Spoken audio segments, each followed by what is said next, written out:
ଓ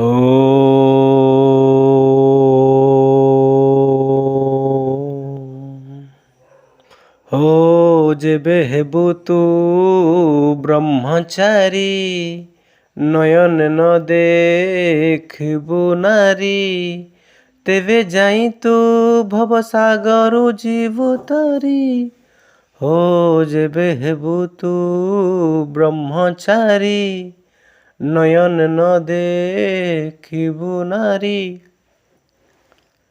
ପ୍ରିୟ ଆତ୍ମନ୍, ଆପଣମାନଙ୍କୁ ହୃଦୟର ଗଭୀରତମ ପ୍ରଦେଶରୁ ଅନନ୍ତ କୋଟି ସପ୍ରେମ ଜୟଜୀଫ ତଥା ପ୍ରଣାମ ଜଣାଉଛି।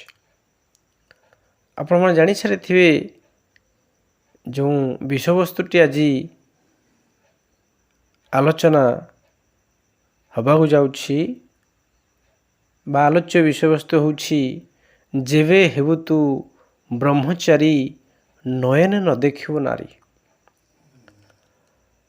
ଗୋଟିଏ ଆଧ୍ୟାତ୍ମିକ ଜଗତରେ ଗୋଟିଏ କଥା ଅଛି ଆଜ୍ଞା, ଯେ କି ସେଇ ବ୍ରହ୍ମ ଉପଲବ୍ଧି କରିବା ପାଇଁ ହେଲେ ବା ଈଶ୍ୱରକୁ ଜାଣିବାକୁ ହେଲେ ସେଇ ଈଶ୍ୱରଙ୍କର ଜାଣିବା ପାଇଁ ଯେଉଁ ପ୍ରତିବନ୍ଧକ ଥାଏ, ସେ ପ୍ରତିବନ୍ଧକ ମାନଙ୍କ ଭିତରେ ନାରୀକୁ ସର୍ବଶ୍ରେଷ୍ଠ ପ୍ରତିବନ୍ଧକ ବୋଲି ସାଧାରଣତଃ ଲୋକମାନେ ଜାଣନ୍ତି ଆଜ୍ଞା। ତେଣୁ କଥା ଛଳରେ କହନ୍ତି ଯେବେ ହେବୁ ତୁ ବ୍ରହ୍ମଚାରୀ, ନୟନେ ନ ଦେଖିବୁ ନାରୀ। ଆଜ୍ଞା, ଏହାର ସାଧାରଣ ଅର୍ଥ ହେଉଛି ଯଦି ଆମେ ବ୍ରହ୍ମଚାରୀ ହେବା, ବାବା ହେବା ବା ଆଧ୍ୟାତ୍ମିକ ପଥରେ ଯିବା, ତାହେଲେ ନାରୀ ମୁଖ ଚାହିଁବାନି ଆଜ୍ଞା। ଏଠି ନାରୀ ଶବ୍ଦର ଅର୍ଥ ଆମ୍ଭେମାନେ ସାଧାରଣତଃ ସ୍ତ୍ରୀ ଲୋକକୁ ନେଇଥାଉ। ସ୍ତ୍ରୀ ପୁରୁଷ ଯେଉଁ ଥାନ୍ତି ସ୍ତ୍ରୀଲିଙ୍ଗକୁ ଗ୍ରହଣ କରିଥାଉ।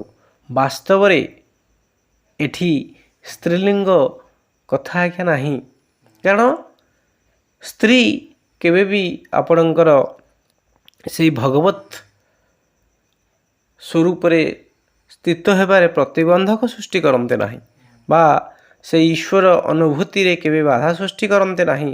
ଯଦି ଏହା ସତ୍ୟ ହୋଇଥାନ୍ତା ତାହେଲେ ପୁରାଣରେ ଯେଉଁ ବର୍ଣ୍ଣିତ ଅଛନ୍ତି ଚରିତ୍ରମାନ ବା ଆମେ ଯାହାକୁ ଈଶ୍ୱର କହୁଛନ୍ତି, ଭଗବାନ କହୁଛନ୍ତି, ତାହେଲେ ସେଠି ନାରୀଙ୍କର ସ୍ଥାନ ନଥାନ୍ତା ଆଜ୍ଞା। ଯଦି ଭଗବତ ଚିନ୍ତନରେ ବା ଈଶ୍ୱର ଆଧ୍ୟାତ୍ମିକ ପଥରେ, ଈଶ୍ୱର ଅନୁଭୂତିରେ, ଆତ୍ମ ଅନୁଭୂତିରେ, ଅନୁଭବରେ, ଆଧ୍ୟାତ୍ମିକ ପଥରେ ଯଦି ନାରୀ ପ୍ରତିବନ୍ଧକ ହୋଇଥାନ୍ତେ, ତାହେଲେ ମହାଯୋଗୀ ଶିବଙ୍କ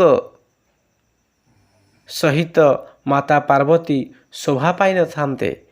ସେହିପରି ଆପଣଙ୍କର ବିଷ୍ଣୁଙ୍କ ସହିତ ମା ଲକ୍ଷ୍ମୀ ଶୋଭା ପାଇନଥାନ୍ତେ।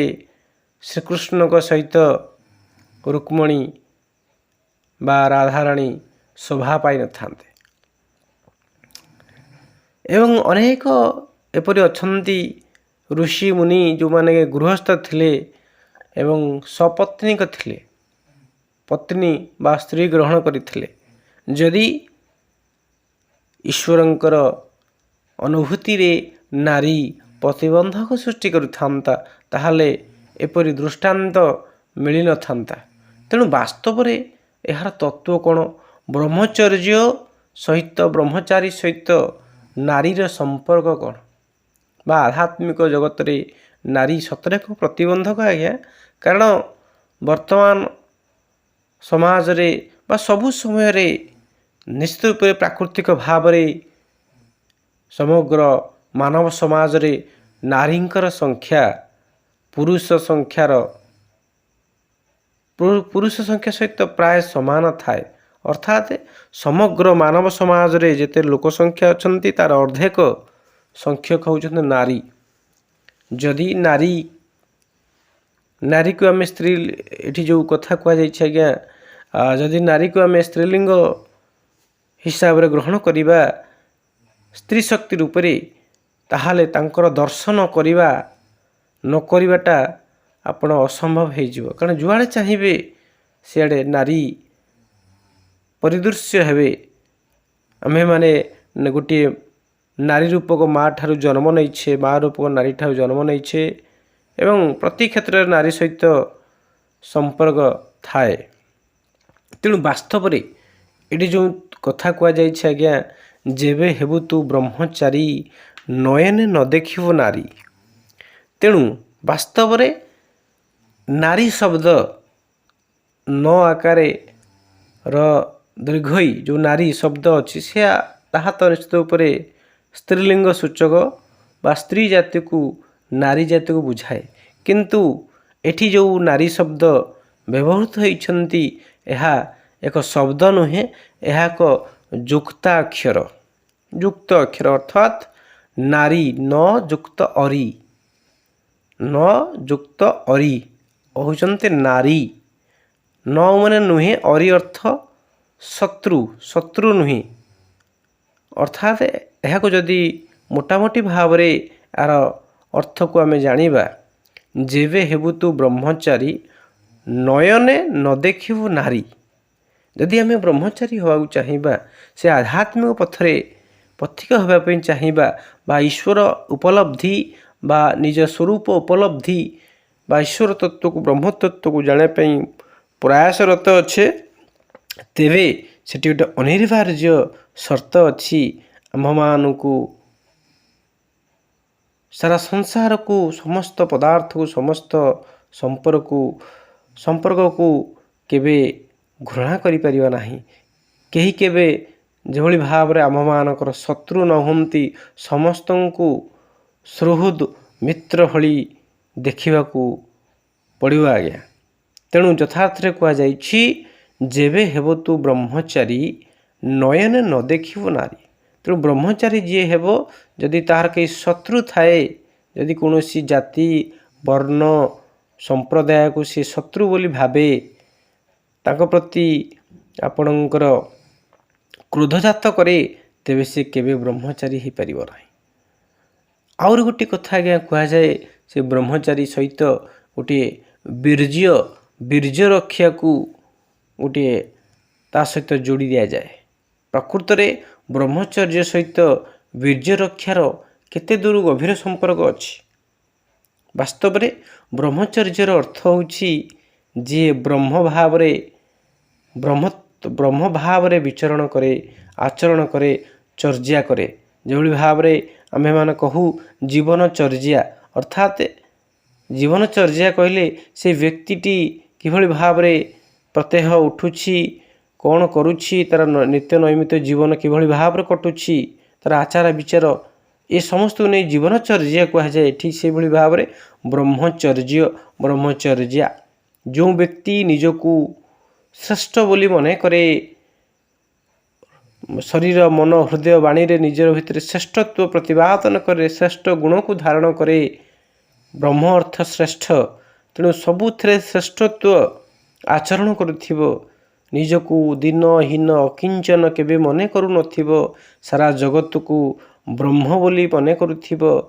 ଖାଲି ମନେ କରୁନଥିବ ଆଜ୍ଞା, ହୃଦୟର ସହିତ ତାହାକୁ ଗ୍ରହଣ କରୁଥିବ। ନିଜେ ବ୍ରହ୍ମ, ସାରା ଜଗତ ବ୍ରହ୍ମ। ତେଣୁ ନିଜକୁ ବ୍ରହ୍ମ ଭିତରେ ଦେଖିବ, ବ୍ରହ୍ମକୁ ନିଜ ଭିତରେ ଦେଖିବ, ସାରା ଜଗତ ଯେତେବେଳେ ବ୍ରହ୍ମମୟ ହେଇଯିବ, ସେ ପ୍ରକୃତ ବ୍ରହ୍ମଚର୍ଯ୍ୟ ବ୍ରତରେ ସ୍ଥିର ବା ବ୍ରହ୍ମଚାରୀ ବୋଲି ଆମେ କହିପାରିବା। ତେଣୁ ଶାସ୍ତ୍ର କହିଲେ ବ୍ରହ୍ମଚର୍ଯ୍ୟ ପ୍ରତିଷ୍ଠାୟମ୍ ବୀର୍ଯ୍ୟ ଲାଭ। ବ୍ରହ୍ମଚର୍ଯ୍ୟ ଯଦି ପ୍ରତିଷ୍ଠା ଲାଭ କରେ ବା ସିଏ ସିଦ୍ଧିପ୍ରାପ୍ତ ହୁଏ, ନିଷ୍ଠାର ସହିତ ବ୍ରହ୍ମଚର୍ଯ୍ୟ ଯେ ପାଳନ କରନ୍ତି, ତାଙ୍କର ବୀର୍ଯ୍ୟ ଲାଭ ହୁଏ। ଅର୍ଥାତ୍ ଏଠି ବୀର୍ଯ୍ୟ ଲାଭ ଅର୍ଥ ଆପଣଙ୍କର ଯେଉଁ ବୀର୍ଯ୍ୟ କଥା କୁହାଯାଏ ସେ କଥା ନୁହେଁ ଆଜ୍ଞା। ଏଠି ଶକ୍ତି ସାମର୍ଥ୍ୟ, ତାହା ଭିତରେ ଆନନ୍ଦ, ତାହା ଭିତରେ ଆପଣଙ୍କର ଦିବ୍ୟାନନ୍ଦ ସୃଷ୍ଟି ହୁଏ, ତାହା ଭିତରେ ମନୋବଳ, ଇଚ୍ଛାଶକ୍ତି, ଆତ୍ମିକ ବଳ ଅତିମାତ୍ରାରେ ଜାଗରିତ ହୋଇଯାଏ ବା ସଂଗୃହୀତ ହୁଏ। ଏହି ଅର୍ଥରେ ବୀର୍ଯ୍ୟ ଲାଭ କଥା କୁହାଯାଇଛି। ଯଦି ବ୍ରହ୍ମଚର୍ଯ୍ୟ ଅର୍ଥ ଏଠି ଆପଣଙ୍କର ସାଧାରଣତଃ ଯେଉଁ ରେତବୀର୍ଯ୍ୟ କଥା କୁହାଯାଇଥାନ୍ତା, ତାହେଲେ ଯେତେବେଳେ ଆମେ ଜଣକୁ କହୁ ଯେ ସେ ବାଲ ବ୍ରହ୍ମଚାରୀ, ସେ ପିଲାବେଳରୁ ଅତି କମ୍ ବୟସରୁ ସେ ବ୍ରହ୍ମଚାରୀ ବ୍ରତ ନେଇଛନ୍ତି, ତା ଅର୍ଥ ଗୋଟିଏ କମ୍ ବୟସ ଶିଶୁ ଭିତରେ, ବାଳକ ଭିତରେ ସେଇ ବୀର୍ଯ୍ୟ ତ ସୃଷ୍ଟି ନଥାଏ। ନିହାତି ଆପଣଙ୍କର 15-16 ବର୍ଷ ପରେ କି 10 ବର୍ଷ ଉର୍ଦ୍ଧ୍ୱରେ ବୀର୍ଯ୍ୟ ଶକ୍ତି ଲାଭ କରନ୍ତି, କିନ୍ତୁ 10 ବର୍ଷ ପୂର୍ବରୁ ସେଇ ବାଳକଟି ବା ବାଳିକାଟି ଆପଣଙ୍କର ବ୍ରହ୍ମଚାରିଣୀ ବା ବ୍ରହ୍ମଚର୍ଯ୍ୟ ବ୍ରତରେ ସ୍ଥିର ରୁହନ୍ତି। ତାହେଲେ କେଉଁ ଆପଣଙ୍କର ଉଦ୍ଦେଶ୍ୟକୁ ଆମେ କହିପାରିବା, କାହାକୁ ଗ୍ରହଣ କରି କହିପାରିବା ଯେ ସେ ବ୍ରହ୍ମଚାରୀ? ତେଣୁ ବ୍ରହ୍ମଚାରୀର ସମ୍ପର୍କ ବୀର୍ଯ୍ୟ ରକ୍ଷା ସହିତ କୌଣସି ସମ୍ବନ୍ଧ ନାହିଁ। ହଁ, ଏହାର ଅର୍ଥ ନୁହେଁ ଯେ ବୀର୍ଯ୍ୟ ରକ୍ଷା ସହିତ ଯଦି ସମ୍ବନ୍ଧ ନାହିଁ ଆମେ ତାହାକୁ ମାନେ ଆପଣଙ୍କର କୌଣସି ବେହିସାବରେ ଖର୍ଚ୍ଚ କରିବା, କାରଣ too much anything is bad. ତେଣୁ ଯେକୌଣସି କାର୍ଯ୍ୟ ବା କର୍ମ ଯଦି ଅତ୍ୟଧିକ ମାତ୍ରାରେ ହୁଏ ତାହା ସେଇଟା ଖରାପ ବା କ୍ଷତିକାରକ। ତେଣୁ ବ୍ରହ୍ମଚର୍ଯ୍ୟର ମୋଟାମୋଟି ଅର୍ଥ ବ୍ରହ୍ମଙ୍କ ସହିତ। ବ୍ରହ୍ମ ଅର୍ଥ ହେଲେ ଶ୍ରେଷ୍ଠ। ତେଣୁ ଏ ସଂସାରରେ ସବୁଠାରୁ ଶ୍ରେଷ୍ଠ ତତ୍ତ୍ୱ ହେଉଛନ୍ତି ଆତ୍ମତତ୍ତ୍ୱ, ଚୈତନ୍ୟ ତତ୍ତ୍ୱ ବା ଏଇ ଜୀବ ତତ୍ତ୍ୱ। ତେଣୁ ଯିଏ ନିଜର ଆତ୍ମାକୁ, ନିଜର ଜୀବନକୁ ଶ୍ରେଷ୍ଠ ବୋଲି ମନେ କରେ, ଏଇ ଚୈତନ୍ୟ ସତ୍ତାକୁ ଶ୍ରେଷ୍ଠତା ପ୍ରତିପାଦନ କରନ୍ତି, ଶ୍ରେଷ୍ଠ ଭାବରେ ଗ୍ରହଣ କରନ୍ତି। ସାରା ଜଗତରେ ଯେଉଁ ଜଡ଼ ଚୈତନ୍ୟ ରୂପରେ ଯେଉଁ ଯାହା ଆମକୁ ଦୃଶ୍ୟମାନ ହେଉଛନ୍ତି, ତେଣୁ ଏ ଜଡ଼ ଇନ୍ଦ୍ରିୟ ଅଛନ୍ତି ବା ଇନ୍ଦ୍ରିୟର ଭୋଗ ସାମଗ୍ରୀ ସାରା ସଂସାରରେ ଯାହା ବି ଅଛି, ସେମାନଙ୍କ ଠାରୁ ଏ ଚେତନ ତତ୍ତ୍ୱକୁ, ନିଜର ଆତ୍ମାକୁ ଯଦି ଯିଏ ସର୍ବଶ୍ରେଷ୍ଠ ବୋଲି ମାନ୍ୟତା ଦିଅନ୍ତି, ସ୍ୱୀକାର କରନ୍ତି, ନିଜ ଜୀବନରେ ତାହାକୁ ଆଚରଣ କରନ୍ତି ଏବଂ ସର୍ବୋପରି ଆପଣଙ୍କର ଏ ଜୀବକୁ ବା ଜୀବନକୁ ଶ୍ରେଷ୍ଠତ୍ୱ ପ୍ରଦାନ କରନ୍ତି, ଆତିଥ୍ୟତା ଦିଅନ୍ତି, ପୂଜା କରନ୍ତି, ସେ ହେଉଛନ୍ତି ପ୍ରକୃତ ବ୍ରହ୍ମଚାରୀ। ଯିଏ ସାରା ସଂସାରର ବୈଭବକୁ ତ୍ୟାଗ କରନ୍ତି ନିଜର ସେଇ ଚୈତନ୍ୟ ସତ୍ତା ପାଇଁକି, ସାରା ଜଗତର ଯେତେ ଭୋଗ ସାମଗ୍ରୀ ଅଛି, ଇନ୍ଦ୍ରିୟମାନଙ୍କର ବିଷୟ ଅଛି, ସେ ସବୁକୁ ତ୍ୟାଗ କରି ଏବଂ ସବୁ ଉପରେ ଯେ ନିଜର ଅସ୍ତିତ୍ୱ, ନିଜର ଜୀବନ ସତ୍ତା, ନିଜର ଚୈତନ୍ୟ ସତ୍ତାକୁ ପ୍ରାଧାନ୍ୟ ଦିଅନ୍ତି, ଗୁରୁତ୍ୱ ଦିଅନ୍ତି, ସେ ପ୍ରକୃତରେ ବ୍ରହ୍ମଚାରୀ ଆଜ୍ଞା।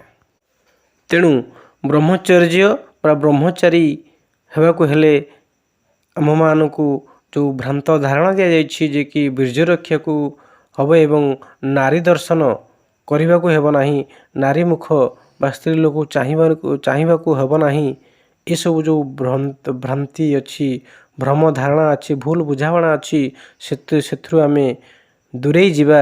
ପ୍ରକୃତରେ ଯେଉଁ ବ୍ରହ୍ମ ସତ୍ତା, ସେ ନାରୀ ନା ପୁରୁଷ, ସେ ଲିଙ୍ଗ ନୁହନ୍ତି, ସେ ଆପଣଙ୍କର ଚୈତନ୍ୟ ସତ୍ତା।